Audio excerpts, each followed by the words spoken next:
going on, ladies and gentlemen? Welcome back to Auto Auction Rebuilds. We are back at it again with another Copart walk around over here at 2829 Southeast 15th Street here in Oklahoma City, Oklahoma. Listen, if you guys are not signed up yet, get you an account and come check out these cars, man.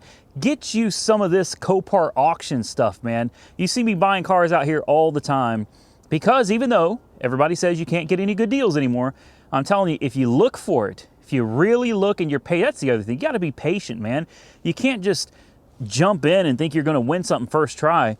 Be patient. If you're not patient, I do it too. Sometimes I jump the gun, and then you end up with cars like that Mustang GT, that Fox body of mine, and you're just like, no. So take it from somebody that's been doing this for years. Don't jump the gun. Patience is a virtue. Let's get started with number one, which will be a 2015 Chevy Silverado, 98,000 miles on the clock. And I'm looking at it from this side. I don't remember what's wrong with this one. I don't remember why it's here. I have no idea. I'm assuming it's wrecked, but I might be wrong. Maybe this was a theft. No, I don't know what that says. I can't even read that. The bed doesn't have parts in it, so that's positive. A lot of times when they're wrecked badly, they'll throw the parts in the bed. Can I squeeze through here? Hold on. I need to go on a diet. Yeah, okay. No, it's not wrecked. Really? Or is it? Surely this isn't the wreck. This can't be it, right? Well, I guess it could. And it looks like it's a little damaged over there as well. The wheel take any damage? Not really. What about the doors? No. Okay. Surely this is not here. Is this even salvaged? We're gonna have to look up here. Let me look. It is. It's an insurance car. It's an insurance car. Why? You can't total something because of a scratch and a little dent. Oh, wait. Sure you can. Sure you can. I see it all the time, man. 98,000 miles. This is a steal. This is a steal, guys. Oh. Sniff test smells good. She smells good. Oh, no. Oh, no. Oh, no. There's no key. There's no key. Are you serious? Yeah, there's no keys. Oh, womp, womp, womp. That sucks. That sucks. Oh, this is probably going to be a steal for somebody. Yeah. Where's the hood release? Let's see if I can find the hood release here. Let's pop the hood, take a look, and see what she's working with under there. There's the hood release. I can't believe it doesn't have keys. What a shame. That wheel's turned very far to the driver's side. How's the other one look? Turned very far to the driver's side. I guarantee you guys, okay, no, I don't guarantee you, but I would be willing to bet that if you bought a key fob for this, she'd fire right up. I would. I would be willing. That's the risk. That's the risk. You know, with risk comes big rewards, right? You know, trucks are going to sell high, so no doubt in my mind, this is definitely going to sell for a little bit of money. But with no key, I think people are going to be a little bit scared. They're not going to be willing to bid as much as they would be willing to bid if it came with the keys you could start it up. And these are some of my favorites, guys. It's rare that you come across them, but some of my favorite vehicles are the ones that have no keys. You just don't know what you're getting. I mean, you're taking like the ultimate risk buying something like this and hoping that the engine, transmission, and the rear end works. I love it. I absolutely love it. It's probably got a 5.3 in it. Let's take a look here. Blah, blah, blah, blah, blah, 5.3. Yeah, okay, you know, nothing particularly special or exciting, but it's still a very nice truck. I do wonder what happened. Why does it have, oh, Okay, before you guys call me out on the no start and no key, I'm an idiot. So I have an excuse. I have an excuse. I literally walking in circles around this truck, and I never looked at the window and saw that it said no key. Yeah. Okay, moving on to the next one. Next on my list is one that does have a key, and to buy it now is kind of insane. $3,000. This car has only been bringing like $1,000 to $1,200 over the last several weeks. So it's my opinion that the insurance company is going to be wanting to let this one go soon, as they're starting to rack up auction fees. $3,000 for a 2010 Subaru Outback. Let me ask you guys a question. Is this four-wheel drive? I can't remember. I'm kidding. Yes, it's a Subaru. Of course it's all-wheel drive. Not four-wheel drive, all-wheel drive. Okay, 135,000 miles. I'm looking. This actually doesn't say that it's an insurance company. So this might have a rebuilt title. And those kind of concern me. I'm not saying that you shouldn't buy a car that's got a rebuilt title. I'm not saying that at all. I'm just saying that for me personally, they do kind of scare me a little bit because you don't know what was done. Oh, I could tell you this though. Look at the cracking. That's not scratching. That's actually, it's cracking. So there's body work through here. There's body work through here that is all cracking up. And white is a great color for hiding imperfection, guys. It's a wonderful color for hiding imperfections. So, you know, you really want to come out and take a look because there is just cracking all over the place. There's also a lot of scrapes. There's damage to the pillar here. A lot of damage right here. And the windshield is trash, which the windshield is no big deal. The pillars, though, those can be kind of a big deal. But, you know, come on. It's a 2010 Subi for $3,000. It's not going to be perfect. It's not going to be perfect. And if you buy it expecting it to be perfect, well, you're going to be sorely mistaken, guys. You're not going to be happy. I never buy something from Copart or any auction for that matter and expect that I'm going to be buying a perfect car. These are budget priced cars. You know, you get what you get, man. Okay, she runs. She fired up on her own without a jump, so that's a big bonus. The only warning light on the dash is the TPMS light. That's it. TPMS light. So she's running right. Let's check the air conditioning. I know it sounds, you know, it's always air conditioning, but it's important, guys. It is, at least in this state. You know, maybe in the Northeast or something, or maybe even the Northwest, it's not that big of a deal.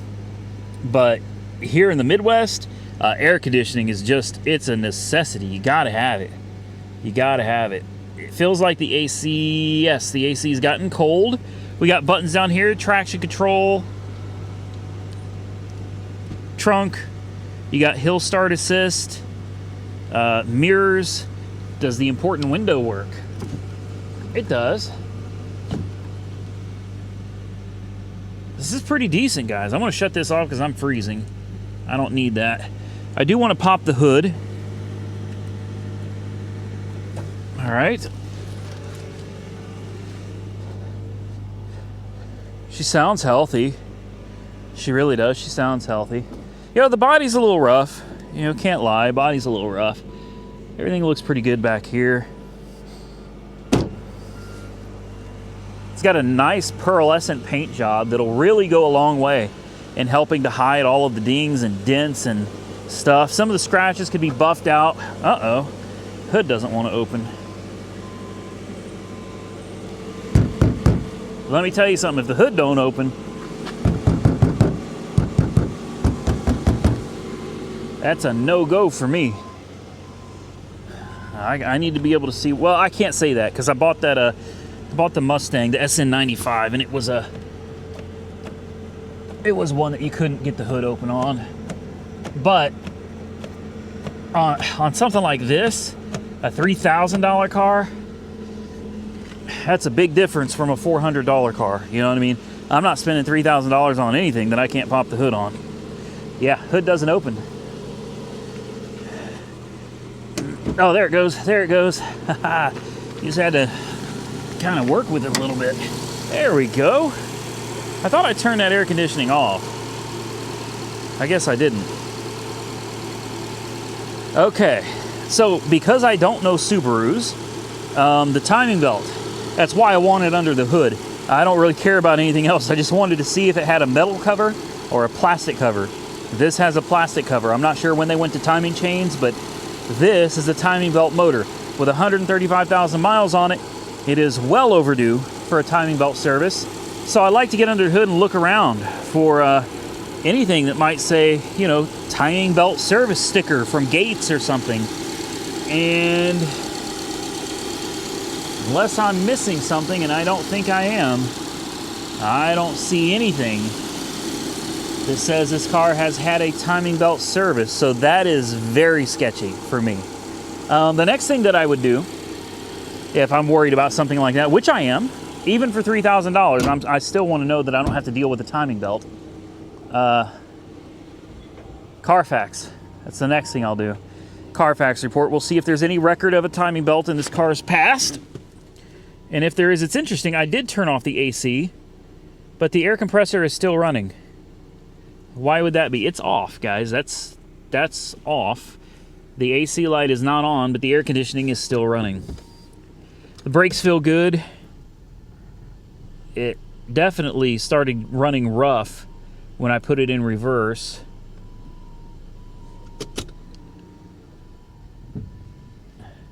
It does go forwards.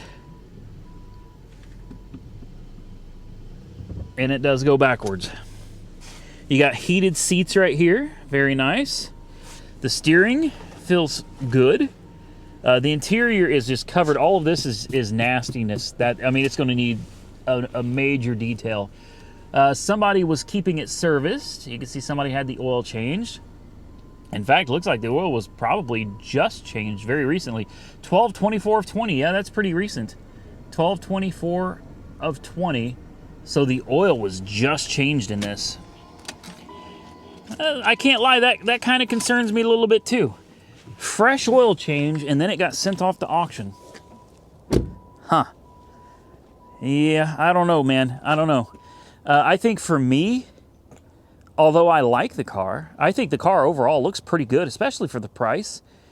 I think I'm going to stay away from it, guys. Yeah, I'm going to walk away from this one. All right, guys. Next on my list, this is the one that I told you in the last video that you didn't want to miss. Because while this looks like an average C4, this is not an average C4 at all. I love this car. I want this car super bad.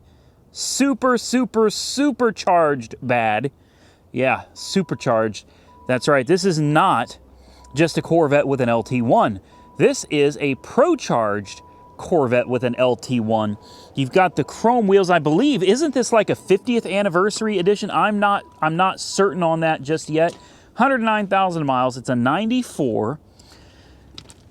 I love these wheels, man. I really, really, really do. The car has got several imperfections, and there's definitely a reason why it's here. It was on fire, but that doesn't scare me. Everything looks really good under here. These are usually rotted beyond recognition. Someone threw a supercharged badge on the back. Someone really liked supercharged badges. It is a convertible. It is a stick shift. Now, the first thing I notice is some deep, deep scratches in the paint. I mean, these are real deep. Same thing with here. Really, this car needs a whole nother paint job. Luckily, I got the hookup over at Mako. The roof looks to be in really good condition. The roof actually looks very, very recent. Look at this back window. Nice and tight. I also like to check the seals. These are notorious for just rotting out. And yeah, they're getting there. They probably will need replaced at some point, but they're not completely shot just yet. Don't worry, we'll take a look at the interior here in just a moment. But again, we've got, what do we got? That's just something that'll come off. But we've got some deep scratches over here. Again, you can see someone really liked their supercharged badges. Lots of scratches all down here, and got some more bumps up here. More scratches all over here where the paint is just severely cracked. So like I said, you know, she's an old car. She's an old car, guys. Definitely going to need some cosmetic attention. Lots of scratches here. Here, paint just completely missing. Over here, some pretty serious scratches over here as well. And it is listed as a non-runner. To show you the interior. Try not to ding it on anything, but it's got a beautiful, beautiful interior, guys. Absolutely gorgeous. Nice seats. There are some interesting scratches all over, all in the seat there. That's kind of bizarre. Not sure what that would come from. Oh, let's fall into this car where you have that classic C4 gauge cluster that I love. Boy, another supercharged badge. Boy, they weren't being discreet about it. You know, for me, I'd probably leave the supercharged badges off of it. You've got this Corvette LT1 placard right here. 350 cubic inches, 300 horsepower, 340 pound-feet of torque, 10.5 to 1 compression ratio, tuned port injection. Okay. Yeah, that's great. Transmission feels good. The shifter is not sloppy. You got these same scratches all over here. Like, what happened? What happened there? Got a rip right there. So, you know, she's not in the greatest of cosmetic condition inside now, but it's an old car. And try to remember something. Let me see if I can even get out of this dang thing. It's important to remember that this is an old GM car, okay? It's not just an old car. It's an old GM car. And they didn't make these things all that great from the very beginning. Lots of plastics and things of that nature. This should prop itself up and hold it. There we go. And you can see that somebody's been over here with a fire extinguisher. All right, there's lots of fire extinguisher residue all over this vehicle. So I'm looking around to try to get an idea of where the fire occurred. And that's pretty easy. It happened over here on this side. This is where you can see all the crispy. What do we got over here? Vortec? What is this, like? I don't know. It's got fuel lines coming into it, right? So is that like a fuel pressure regulator? You guys have to comment below. That's my guess, is that's some kind of a fuel pressure regulator, but it has no vacuum connected to it. Over here are, boy, yeah. So here's your fuel lines. Okay, map sensor, fuel, and it looks like the fire started somewhere around a fuel line. I'm really trying to decide if this is something that I want to get into or not. So I really wanted to come and try to take a closer look. Let me see if I can get you guys down there a little bit better. Yeah, something happened down there. I was thinking maybe a leaky fuel line, but I don't think so. You've got burned plug wires. I don't really see anything. The power steering reservoir is just kind of hanging out right there. Let me take a closer look off camera, and I'll bring you guys back in just a second. All right, so I'm going to bring you back, and I'm going to kind of just walk you through down here so you can see what I see over here, all right? It's definitely a little difficult to see down there, but let me see if I can focus you in a little bit. I don't know how well that helps. There we go. That's a little bit better. So there's where all the damage is. We got a couple of burnt spark plug wires. There's also a connector right there. I don't know what that connector goes to.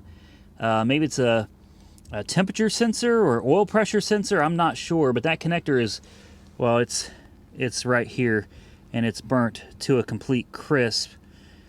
Yeah, but otherwise, I don't really see anything down there that sketches me out. I don't see any wiring that's destroyed in the back of the motor around. I'm looking to see if the fire maybe was back here and spread, and it doesn't look like it. It looks like it's isolated to right here. So I think I can handle this. I think I can fix that. There's your Vortec supercharger. I don't know the specs on this at all, and I don't see anything that gives me the specs. There's your pulley. Yeah, I don't know. Obviously, the intake runs down here. There's your filter, and then you've got this this Vortec box right here. I don't know what this is either.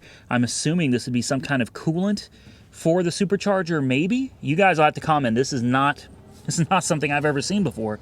So then you've got over here this Crane Cam's Fireball 2. This looks like an electronic timing advance and retard system that they've set up over here. Got your wiring harness all set up right here. Grounds. Everything looks decent. I mean, the honestly, the wiring doesn't look the greatest, but it's all right, man. There's your mass airflow sensor. I'm still a little confused why this looks like a fuel pressure regulator, but it doesn't have any vacuum attached. Oh, the vacuum came off of it. There we go. Well, oh, no, it melted. This is the fuel pressure. This is where the fuel pressure regulator goes to the fuel rail. Yeah, that melted off, so that would have to be addressed. Anyway, there it is, guys. I'm not going to make any attempt to crank this or start this one because there are damaged fuel lines right here and obviously electrical. I don't know what caused this, but I'm guessing it was either electrical or it could have been, I suppose, it could have been fuel related. I don't think so. Or maybe it was a leaking hydraulic line from the power steering pump. Hydraulic fluid will burn. I've seen that stuff light up on you, man. Looks like they've installed a breaker right here too. This is actually really cool. They've got a breaker to shut off the electricity. I'm kind of surprised that this is still hooked up. You would think after a fire, the first thing, you know, the fire department, or maybe it was just the original owner came out, I would have shut this off immediately. I'll go ahead and leave it on. Let me look at the instrument cluster, because in the pictures, this car had an odometer. So it had power when it got here. No, it doesn't. There's no power at all. Okay. Well, we spent quite a bit of time on this one, and we did it for a reason. This is one I'm very interested in. Like, I am exceptionally interested in this car because I think it's really cool. I think this would be fun for the channel. Number one, it's going to have some kind of electrical and fuel issues that we're going to have to figure out. We got to figure out what started the fire, and that may lead to it actually catching on fire a second time. Not to worry, I'll keep a fire extinguisher nearby. But wouldn't it be fun to get this thing running? What do you think? What do you think? If this car had 300 horsepower stock, what do you think it runs now with the, obviously it says Crane Cam's timing setup. So I'm going to assume, probably not a safe assumption, but I would assume that if you're going to put a Pro Charger on this, you probably upgraded the cam, the springs, everything, right? Or I guess you could have just thrown a Pro Charger on a stock engine. Let's assume it's stock. If you threw a Pro Charger on a stock LT1, we don't know what the boost is, but I guarantee it makes well over 300 horsepower now. This thing's got to be a beast. It's got to be a beast. Look at those tires, meaty tires. Yeah, I love this one, guys. I love this one. So this car right now is sitting at $2,500. And yes, at $2,500, I will absolutely jump on this car and see if we can make it run. I don't know how much further I'm going to go with it over 2,500. Maybe I'll go to $3,000, but I think $3,000 is going to be my limit on this. We just don't know enough about it, guys. I don't know enough about it. Let me look down there at the exhaust on this side looks brand new. God, wouldn't it be funny if this engine was built?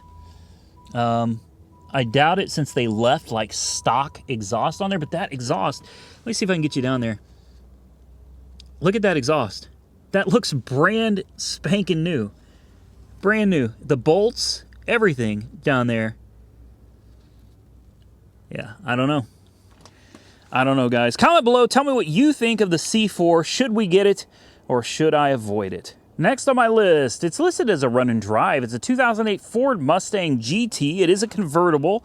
I can't remember if this is a stick shift or not. I like those wheels, though.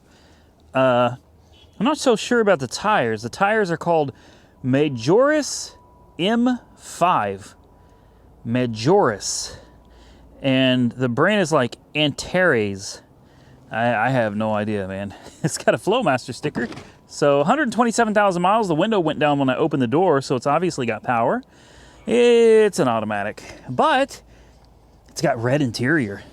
Well, except for, ooh, oh, whoa, oh my. Okay, I'm gonna let that air out for a minute. That stinks. That smell, ooh, that smells bad. So I do notice Flowmaster logos on the exhaust tips. So it's got Flowmaster exhaust. It's got this aftermarket wing. Maybe it's a stock wing. I don't know. It looks good though. It looks good. I like the wing. Can't go too far this way because, you know, we're getting into a mud hole, but I don't see any damage. That's kind of concerning. Let's leave this door open to kind of help this thing breathe a little bit. All right. I don't want to get mud all over this, but I guess I don't have much of a choice. Somebody else already did anyway. Okay. Let's put the key in the ignition and let's see how she sounds. Oh, she sounds real good. Real good.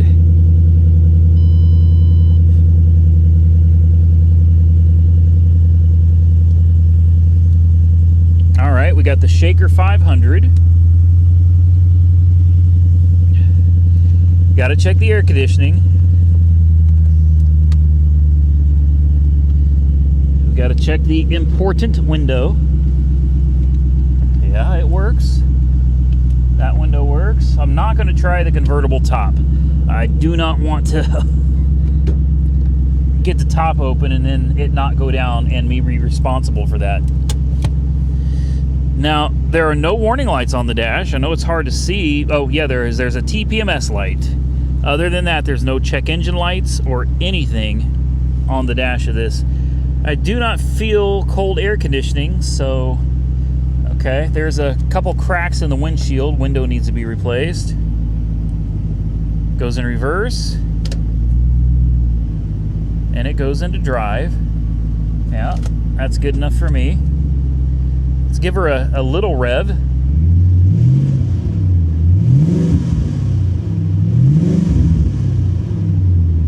Okay, sounds healthy. Still don't hear or feel any air. Oh man, great. You guys keep telling me I need to wear boots out here. And you're right, I absolutely do. Well, everything looks pretty sick under here. Why is this car sitting here? I don't even remember why this car is here. Looks like at some point though she sprung a bit of a leak, huh? You can see it all over the engine here. I wonder if it's the intake manifold. I'd almost bet they had to replace the intake on this. Yeah, I guarantee you, this thing probably had an issue with the intake manifold. But it's got fresh, bright green coolant. Gosh, she looks good. I've got about 30 pounds of mud on my shoes now. Like, I kid you not. Wow. Golly. There we go. I can kind of walk again. She sounds really healthy. She really does. All the important stuff works. Aside from air conditioning, I can live without that. May just need a charge. Like 99% of the charge, 99% of the time, that's not the case though. But it's good to hope, right? Yeah, when I buy a car and I know something's not working, I always take that in consideration, and I never think, oh, it's just gonna be something as simple as a charge. No, probably not. You got to assume it's gonna be something big, like an air compressor. That way, if it turns out to be something big, you don't end up, you know, losing money on it. I always bid on cars that way. I always bid on cars assuming the worst. I don't like this stupid caliper covers. I really hate caliper covers. You know, really, plastic, I guess they're metal, but still, really, come on, guys. Come on. Your car don't need Brimbos like that. It's not that powerful. It's a nice car, though. Moving on to the next one. Last on my list, guys, a 97 Jeep Wrangler, nicknamed Bandicoot. I had to show this one. I had to show this one. I love it. Oh, man, I just got all the mud off my shoes. As you can see, Oklahoma's had quite a bit of weather here lately, man. We've had ice, snow, rain, everything. I don't know why this is here. It's got to be wrecked in the back, I'm assuming. Red Dirt Jeep Club, pretty common thing out here because guess what? Oklahoma has lots of red dirt. 140,000 miles. It's got an actual, this is a very nice convertible top, bikini top, whatever you want to call it. It's actually in really good shape. Normally when I see these on Jeeps out here, they're just old and torn up. Got a little tear there, but honestly not bad. The Velcro windows, very nice. Let's take a look inside. It doesn't look, okay. Okay, passenger side is optional on this one. We'll move on over to the driver's side and hope that this one works. There we go. Hey, you know, she's a little worn. She's got a little wear on her. Not too bad, though. Smells a little musty. Nothing wrong with that. What do you think, guys? I don't see any power. Let's put the key in and see what it does. Ah, it's an automatic, though. Okay. Oh, wow. Fired right up. Huh. Hey. This thing might be a win right here. I don't remember what engine this has in it. In 97, that's still the 4.0, isn't it? The straight six? 4 high, 4 low. Yeah. Put it in gear. Oh, yes. Oh, yes. Neutral. Easy there, old girl. I've got it in neutral. Come on now. There we go. That should be 4 high, I believe. Yeah. And then back to 2 high right there. She goes forwards. She goes backwards. Check engine light is on. Do we care about the air conditioning in this one? Well, of course we do.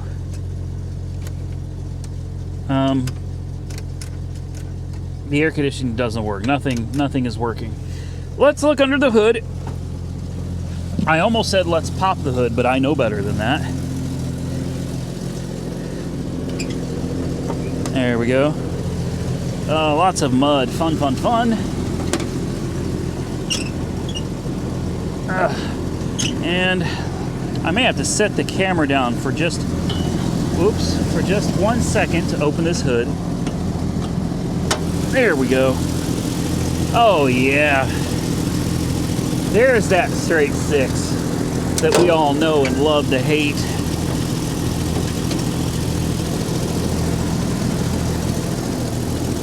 Oh man, I remember this engine. I remember my first time pulling ahead on one of these engines. Let me tell you something. She is a big, hefty head. Yes, sir. Wow. It's been a long time since I've seen one of these. It's actually running. She's actually running really well. You can hear a slight exhaust leak. Not bad. I love it. I actually do. I love it. It's so simple. You know, it's a pretty basic Jeep. Man, they were good. Good utility vehicles. I guess they still are. I don't know. I guess opinions definitely vary widely on that subject. So far, my Jeep has been great, but you know, it's a 2020 and I've got 5,000 miles on it, so it better be great. Only issue I've got with my current Jeep is the issue of the rear hatch. The shocks went out on it. The rear lift hatch shocks don't work anymore, so it just falls down. Yeah, I don't know. Why is this one here? Let me look and see if this is insurance related. It doesn't say. Yeah, this is probably some kind of a trade-in. Maybe a Copart dealer services car or something like that. There's nothing wrong with this that I can see. 140,000 miles, not too bad. The engine is fairly easy and reliable. They're good motors, man. They really are. I think this one right here is a score. And with that, guys, we're out of here, man. I hope you enjoyed this video. I really need you to talk me out of bidding on that C4 Corvette. I really want it. I think we could probably get it running in the very first video. I do. I think we could get it home, get it running in video 1, and take it out and rip on it. And because of that, I can't help myself. I may end up bidding more on it than I really should just because I want it that bad. But you guys tell me below, are you interested in seeing that C4 on the channel? If you are, drop your comments below and hit the thumbs up button. If you're not, again, drop your comments below, but hit the thumbs down button. Let me know, do you think we should bid on it, or do you think I should just let it ride? With that, I'm gonna get out of here. Don't forget to subscribe to the channel. You can follow me on Facebook and Instagram, Auto Auction Rebuilds. Until next time, stay safe out there, everybody. I'll catch you all very soon in the next one.